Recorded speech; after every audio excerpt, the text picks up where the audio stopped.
तो वो भी आगे ही इस तरह से लड़कियां बैठी हुई थी और उन्होंने जब किराए की बात हुई तो जो कंडक्टर था उसने कहा कि उनसे लड़कियों से कहा कि आपका किराया मिल गया है। तो जो डिस्कशन वाली लड़की है उसने मुड़ के मेरी तरफ देखा है और यकीन कीजिए कि मैंने फ़ौरन से ऐसे किया। जैसे ही मैंने सर हिलाया है तो उसने बावाज़ बुलंद जो है वैन में पूछा है कि हमारा किराया किसने दिया है। मतलब गुस्से से। ये बात समझ मुझे नहीं आई है, मैं समझने की कोशिश करता रहा हूँ कि उस लड़की ने मेरी तरफ एकदम से क्यों देखा। क्या अस्सलाम वालेकुम दोस्तों। तो जनाब कैसे मिजाज हैं आपके? अच्छे ही होंगे।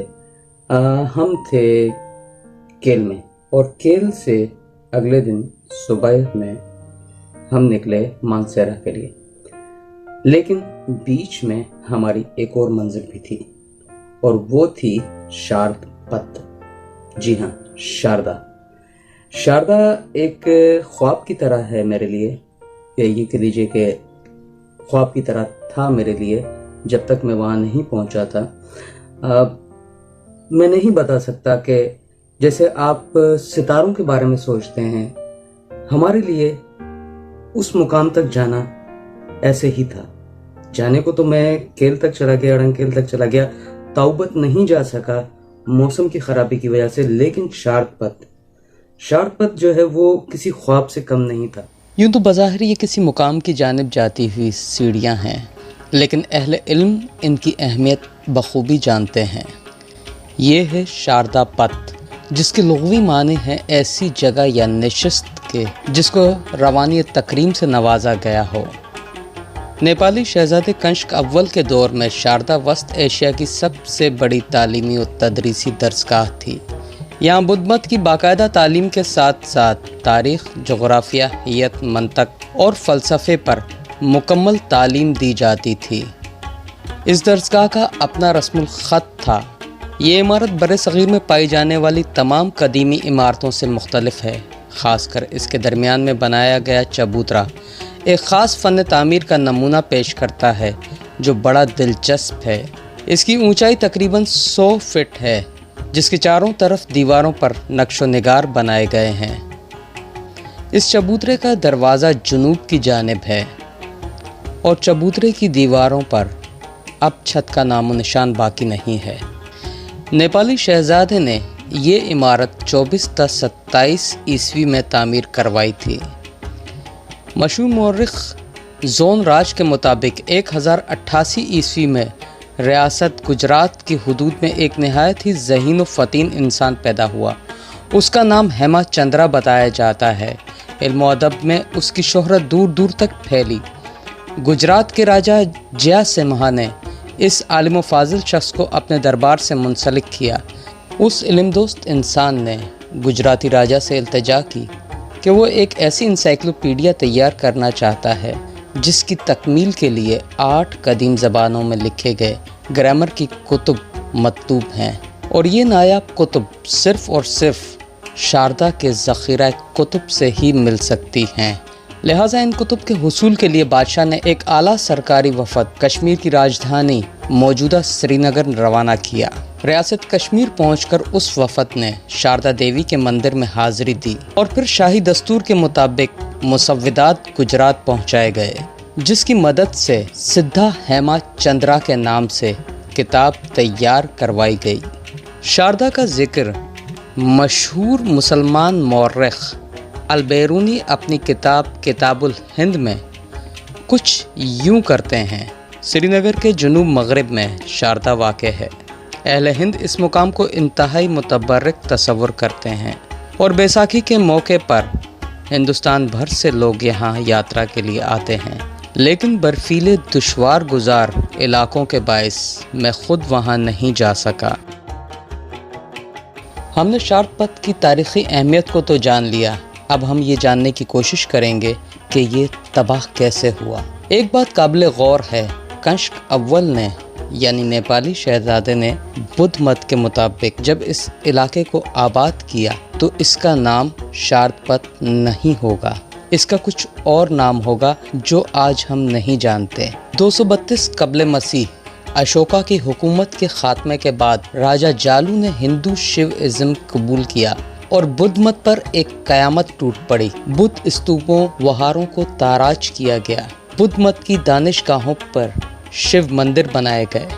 7वीं सदी के चीनी सय्याह ह्यून सांग के मुताबिक श्रीनगर से वादी नीलम के इलाके में 100 बुद्ध इबादतगाहें और 5000 भिक्षु मौजूद थे।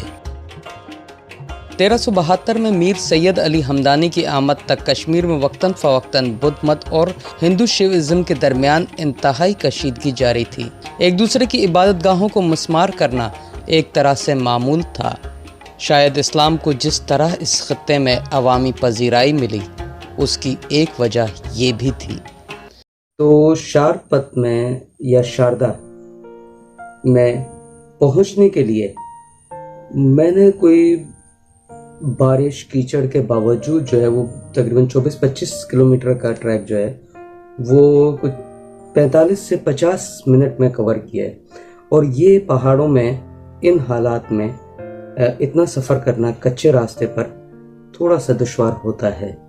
मैं उम्मूमन तेज़ रफ्तारी से काम नहीं लेता हूँ, लेकिन उस वक्त मुझे थोड़ा सा लेना पड़ा। ये कह लीजिए कि थोड़ी महारत आ चुकी थी। हम उन रास्तों पे मुसलसल चल रहे थे, तो इस वजह से जो है थोड़ी सी महारत आ गई थी। हम फ़ौरन से बाद में, अगर आप कभी भी ऐसी जगह पे जाएं जहाँ पर एक तरफ पानी बह रहा हो, रास्ता जो है वो कीचड़ ज़्यादा हो चुका हो और आप बस एकदम से पक्की सड़क पे उतरते ही बोलेंगे जी मैं राइडर बन गया, मैं बस एडवेंचरर हूँ, तो ऐसा नहीं हो सकता। तो जनाब शारपत से या शारदा से जब मैं निकला हूँ तो मेरी मंजिल थी मानसेरा, लेकिन यहाँ कुछ और चीज़ें भी थीं जो अहम हैं बताने के लिए।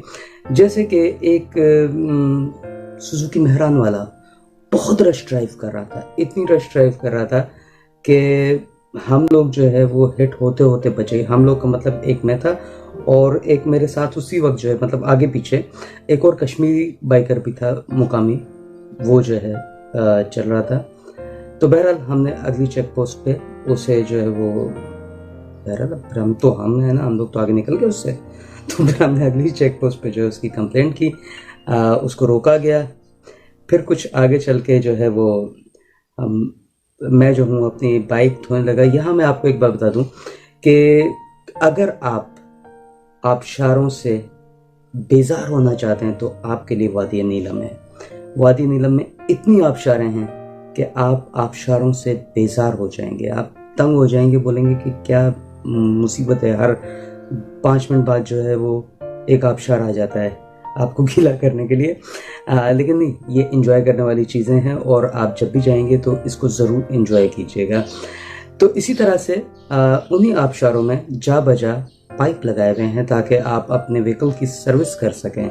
आपकी बाइक है, कार है, कुछ भी है, आप उसकी सर्विस कर सकें। ये वहाँ पर सहूलत इसलिए दी गई है क्योंकि कीचड़ ज़्यादा रास्ता हो जाता है, पहाड़ी रास्ता है। ऐसा ना हो कि टायरों की कीचड़ या वो मड जो है किसी हादसे का सबब बन जाए। तो जा बजा वो पाइप लगे हुए हैं ताकि आप जो है खुद अपनी गाड़ी के टायर्स वगैरह जो है वो या पूरी गाड़ी ही जो है वॉश कर लें। तो इसमें कोई मतलब किसी को एतराज़ नहीं होता, आप कर लीजिए। तो जनाब थोड़ा आगे चल के ऐसे ही एक लोकल सर्विस स्टेशन पे या सेल्फ सर्विस स्टेशन जिसे कहना चाहिए, मैं अपनी बाइक को वॉश करने लगा। तो इतने में वो लोग जो है मुझे घूरते हुए गुजरे। तो क्या किया जा सकता था उस चीज़ के लिए? उनको ये नहीं कहते कि आप क्यों घूरते हुए जा रहे हैं, लेकिन मुझे लगा था कि यहाँ थोड़ी सी एक फ़ज़ा जो है वो नागवार हो गई है। तो उम्मूमन ये होता है कि आप जब भी चल रहे हों, आप गाड़ी में हैं, आराम से चलिए, दूसरों का भी ख्याल रखिए, कीचड़ मत उड़ाइए, पानी मत जो है वो दूसरों पे उड़ाएं। और ख़ास तौर पे अगर बारिश का मौसम हो तो इस किस्म की चीज़ों से थोड़ा सा परहेज़ किया करें। आप नहीं करते, मुझे मालूम है, मैंने वैसे एक बात कही है, आप अपने लिए मत समझिएगा। जो लोग ऐसा करते हैं आटे में नमक के बराबर हैं, नहीं करना चाहिए। और जो करे और आपको मिले तो उन्हें ज़रा सीधा भी कर देना चाहिए। तो उसके बाद बिल्कुल जहाँ नीलम वादी नीलम ख़त्म होती है उससे ज़रा पहले दो अजीबोगरीब ट्रक वालों ने क्रॉस किया। इनकी रफ्तार कुछ ज़्यादा नहीं है। ये इसी तरह से जो है वो क्रॉस करके गए हैं और आगे जो है जाके कोई 1 किलोमीटर बाद या 2 किलोमीटर बाद, 2-4 किलोमीटर बाद एक जगह ऐसी आई जहाँ पे कि मैंने टर्न लिया है, मोड़ मुड़ा हूँ मैं, ढलवान सतह, पानी में पड़ा हुआ और ये ट्रक बीचों बीच खड़े हुए रोड पे।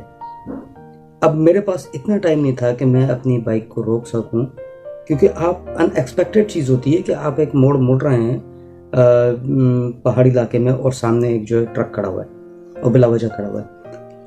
मैं हिट हो गया, मेरा सर जाके जो है वो इस ट्रक को लगा और मैं रास्ते पे वहीं पे गिर पड़ा। और ये लोग इतनी मतलब अजीब तरीके से, जैसे कहते हैं मज़ा लेते हुए, फिर इन्होंने ट्रक को आगे बढ़ाया और ये लोग जो है वो मुझे देखते हुए मुस्कुराते हुए जो है वहाँ से गुजरे और इतनी भारी बाइक उठाना और ये सब कुछ जो है सामान के साथ। खैर मैंने बाइक उठाई है और उसके बाद मैंने इनको क्रॉस किया है और फिर मैंने अपनी कसर निकाल ली, छोड़ा नहीं मैंने इनको। उसके बाद जनाब मैं पहुँचा हूँ मुजफ्फराबाद से थोड़ा पहले और मैं लेट गया साइड वॉल पे। साइड वॉल पे लेटने के बाद अभी मैं जो कोई 2-5 मिनट ही गुजरे होंगे, वो एक गाड़ी मेरे पास आके रुकी है। वही अपना अमन अमान का मसला वगैरह, कुछ ऐसा मामला कि कहीं जो है भाई को कोई नुकसान ना पहुंच जाए, परदेसी है, तो इस वजह से जो है वो मुझसे सवाल जवाब करने लगे। तो बहरहाल मैंने उनको बताया कि मैं जनाब सिंधी हूँ, सिंध से आया हूँ। तो उन्होंने मुझे बताया कि जी वो इस इलाके के SHO साहब हैं और उन्होंने मुझे दावत दी कि मैं उनके साथ चलूँ और अफ्तार करूँ और जितना दिल चाहे मेरा मैं क़याम करूं। लेकिन मैंने उनसे माज़रत चाही और माज़रत चाहने के बाद मैं वहाँ से मुजफ्फराबाद और मुजफ्फराबाद से मैं गढ़ी हबीबुल्लाह के रास्ते मानसेरा की जानिब रवाना हुआ। गढ़ी हबीबुल्लाह और मुजफ्फराबाद के दरमियान ये जगह जहाँ की आप ये तस्वीर देख रहे हैं, ये एक माजी का वाक़या है और मुझे ये जगह बहुत प्यारी है। मैं अक्सर यहाँ से गुजरते यहाँ ज़रूर रुकता हूँ। और वो हुआ ये था कि किसी दौर में जब मुजफ्फराबाद ऐसा नहीं होता था, पुराना मुजफ्फराबाद होता था, हम शहर से निकले वैगन में और उस वैगन में 2 लड़कियां मुकामी भी आगे बैठी हुई थी जहाँ पे ख़वातीन बैठती हैं। हमारे यहाँ सिंध में ख़वातीन के लिए सबसे आखिरी सीट होती है जो सबसे पीछे होती है, आगे कभी नहीं बैठती ड्राइवर के साथ या अगली सीटों पे कि आप उनको देखते हुए जाएं।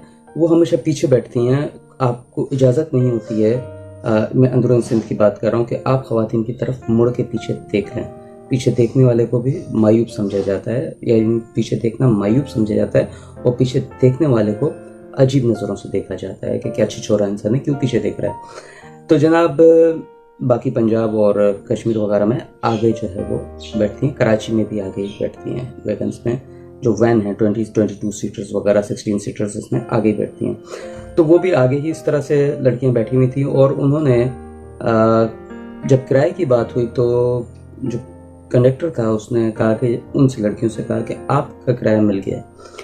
तो जो डिस्कशन वाली लड़की है ना, जो जिसकी वजह से यहाँ पे आके मैं रुकता हूँ, उसने मुड़ के मेरी तरफ देखा है और यकीन कीजिए कि मैंने फ़ौरन से ऐसे किया।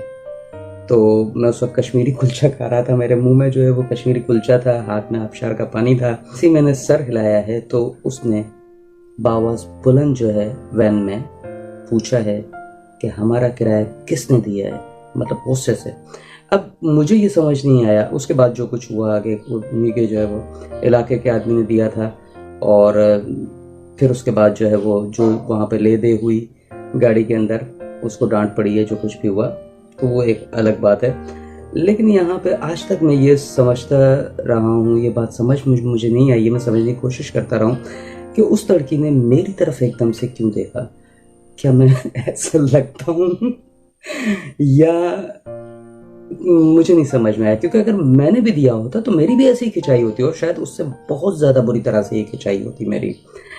बहरहाल ये वो जगह है जहाँ से मुजफ्फराबाद का मंजर इंतहाई हसीन नज़र आता है। यहाँ वो वैन से उतर गई थी। और मैं जब भी यहाँ से गुजरता हूँ तो यहाँ ज़रूर रुकता हूँ। आप भी रुकते होंगे, क्योंकि यहाँ से वाकई मुजफ्फराबाद बहुत खूबसूरत नज़र आता है। उसके बाद जनाब हम आगे बढ़े हैं और पहुँचे हैं मानसेरा। अब आगे इंशाल्लाह अगली बातचीत में। इजाज़त दीजिए, अल्लाह हाफ़िज़।